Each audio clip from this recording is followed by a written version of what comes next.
Hello and welcome to Beginner Guides, a brand new series where I break down the world's best places to learn how to surf. So before we break down some of these best beginner spots, what actually makes a good beginner surf destination? To determine this, we can look at a number of different criteria. The first one is the waves. As a beginner, you always want to look for somewhere that's sheltered with nice long lines of white water moving straight toward the beach. So by sheltered, what I mean here is that the spot doesn't receive the full brunt of the swell. If we take a look at this piece of coastline as an example, you can see here on the open beaches that the swell hits directly. It means here the waves are going to be a lot bigger. They get the full power of that oncoming swell. If you take a look inside the bay, though, that same swell has to wrap around the headland and then move into the beach. So just by going around that corner, it dilutes the waves. Additionally, you want to look at the seabed. Ideally for a beginner surf spot, you want a nice flat beach. Now, a flat beach means the waves break slowly. It takes the power out of the waves.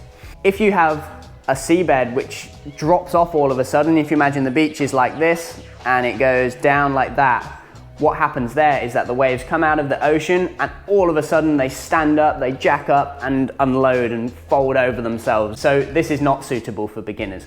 Now obviously this is something that you can't really check for yourself when you're at the beach, but yeah, this is a characteristic in most beginner surf spots. That said, this is also going to depend on the conditions. So sometimes even at the most exposed spots, you're going to have smaller days where the swell isn't so big, the waves are tiny. This is when you want the help of like the local surf school and surf guides who are going to take you to the best spot on the best day. So having those straight lines of white water just allows you to basically catch waves. It allows you to get used to paddling. It allows you to see things clearly. You know, you can see the white water coming, you can get on your board, you can start paddling. It basically gives you more time to practice paddling, practice standing up, get used to the feeling of catching waves rather than getting battered around. Additionally, you also want a spot that eventually allows you to get out past the breaking waves. So again, this is going to depend a lot on the actual conditions. So if you can have a spot that offers both whitewater waves to practice standing up at your first ever surf lesson, to then being able to go a bit further out and catch the waves before they break, because that's when surfing gets really fun. Once you can start catching the unbroken wave and riding down it and start to ride across the wave, that's like the magic of surfing really. So next up is amenities. Now your amenities are basically beach facilities that are going to make your first ever surf experience as easy and as comfortable as possible. I mean, the last thing you want to do on your first ever surf is drive out to some windswept beach in the middle of nowhere in the freezing cold, put on a wet wetsuit, you know, and get battered around by waves for 2 hours and then have to drive back. You want to go to a beach where it's obviously easy to park, you've got toilets, you've got changing rooms, you've got a couple of good surf schools, good hire equipment. You might want a restaurant on the beach so your family can, you know, hang out whilst you surf. All of these like little things all contribute to making your first surf experience just a lot nicer. Also, something to look at is where the surf school is actually located. Now, a lot of the best surf schools will be located right on the beach, so it means you don't have to lug your board for miles and miles. So next up is the overall vibe of the place. Kind of want like a nice, friendly environment to learning, you know. Your surf school and your surf instructor will play a large part in this. Generally, if you're going to a beach that has all of those facilities that I mentioned before, that vibe kind of just creates itself because it's going to attract more tourists, more people are learning, there's more surf schools, those people are going to be more friendly. Whereas if you're going to somewhere a bit more off the beaten track and there's like a local who's like, oh no, we've got a big group of beginners turning up right where I'm going to go surfing, they can sometimes be a bit hostile. The last part of the criteria is the weather. Now, in an ideal world, you want beautiful sunny skies, you want tropical warm water. Both those two things are going to make your surf experience a lot nicer. Now, obviously, depending on where you live and where you're going to go and learn surfing, that's not always possible. In this breakdown, I've tried to include places in many different climates. To be honest, nowadays, with the wetsuit technology and all the equipment that we have, you can basically surf anywhere. So suited up, got 5mm wetsuit, 4mm gloves, 5mm boots, thermal hooded vest underneath, perfect for the Arctic. You can surf in all these places, and as weird as it sounds, be pretty warm in the water. Okay, so let's start breaking down some of these best beginner surf destinations. So first on our list, we've got Cornwall. Cornwall is a beautiful part of England, and believe it or not, it does have beautiful beaches, has really fun surf sometimes, and during the summer when the weather is slightly better, it is a wicked place to learn how to surf. So if you're watching this in the UK, heading down to Cornwall during the summer is one of the best places to learn how to surf in Europe. Now, the reason Cornwall is so good for beginner surfers is a lot to do with continental shelf. In the UK, the continental shelf stretches for hundreds of miles out into the ocean. So what this means is even the largest swells that hit the coast are already slowing down before it reaches the actual coastline. So when waves pass over the continental shelf and then those same waves wrap into the bays and the beaches of Cornwall, they become diluted. So it takes a lot of the power out of it, which in other places around the world, like Hawaii, Australia, you get a lot more power. Because the coastline is so jagged, no matter what the conditions, there's always somewhere suitable to surf as a beginner. I'm gonna be a little bit biased here, and I'm gonna say that St. Ives, so my hometown, is the best place to learn how to surf. The reason St. Ives is so good for beginners is Porthmeor Beach, the main surfing beach in town, actually faces north. So most of the swells in Cornwall come from the west. So they come in like this, and they have to bend around into the coastline. So with a lot of west-facing beaches, you'll get a lot bigger waves because at Porthmeor they have to wrap in around the coast. It dilutes them, and it often makes for smaller, more manageable waves for beginners. When somewhere's like stormy and really windy and horrible, at Porthmeor you can find like more sheltered, cleaner waves. That doesn't mean to say it's not dangerous, because there's definitely rip currents, rocks, and the surf does get big on Porthmeor. So what I'd recommend doing is heading down and seeing the guys at St. Ives Surf School.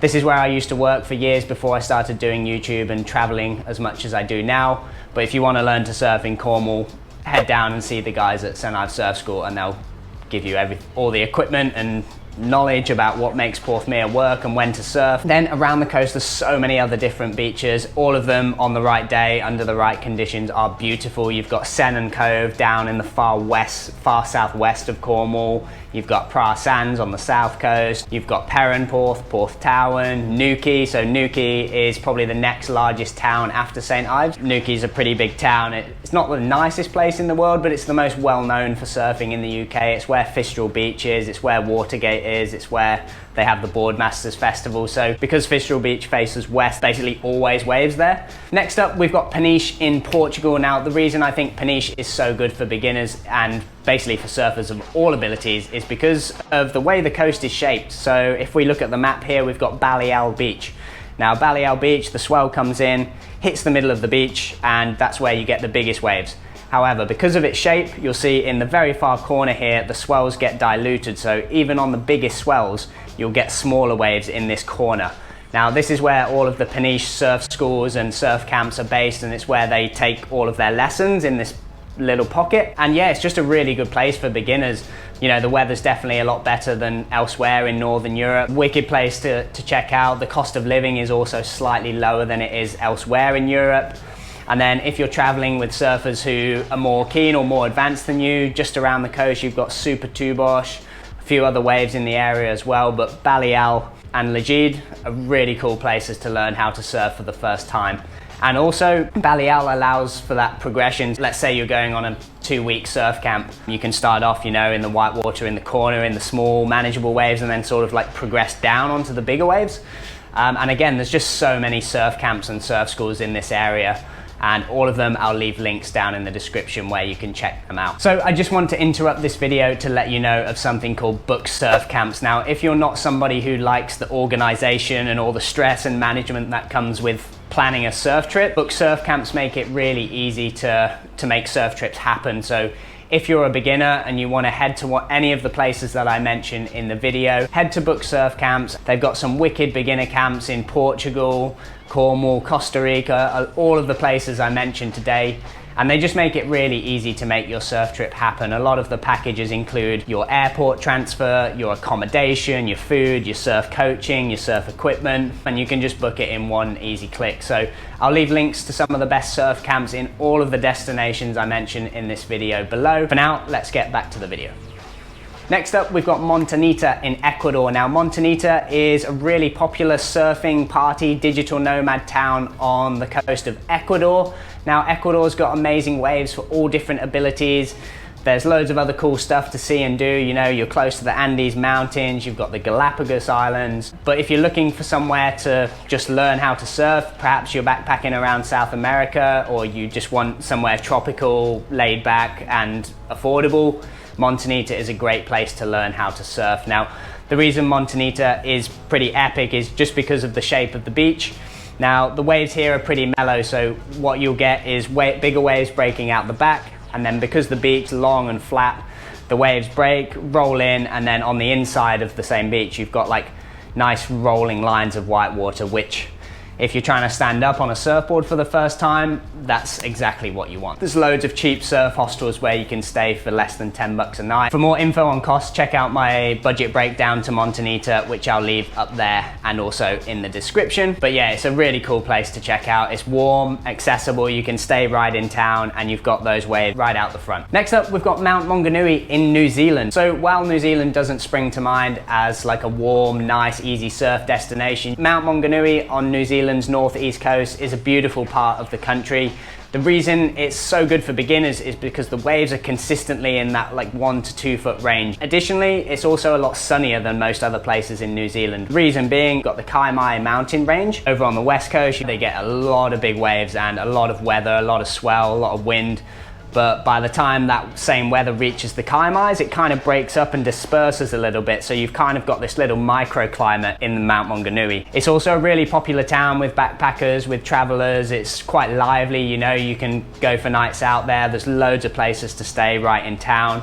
The beaches are beautiful, there's loads of surf schools and places to hire boards. My good friends run a surf school called House of Surf in Mount Maunganui, so if you're heading to New Zealand and you want somewhere to learn how to surf, they've also got a few wicked online courses as well, which can really help you follow on from the knowledge that you learn in your first lesson. So I'll leave the link to all of their stuff down in the description. Next up, we've got Weligama in Sri Lanka. Weligama is a long crescent-shaped bay on the south coast of Sri Lanka. It's a wicked place for beginners just because Sri Lanka's waves are pretty mellow anyway. Because Weligama is a long bay, at the western end of the beach, the swells are kind of blocked by this island and the way the coast is shaped. So it often means the waves are small, it's pretty mellow.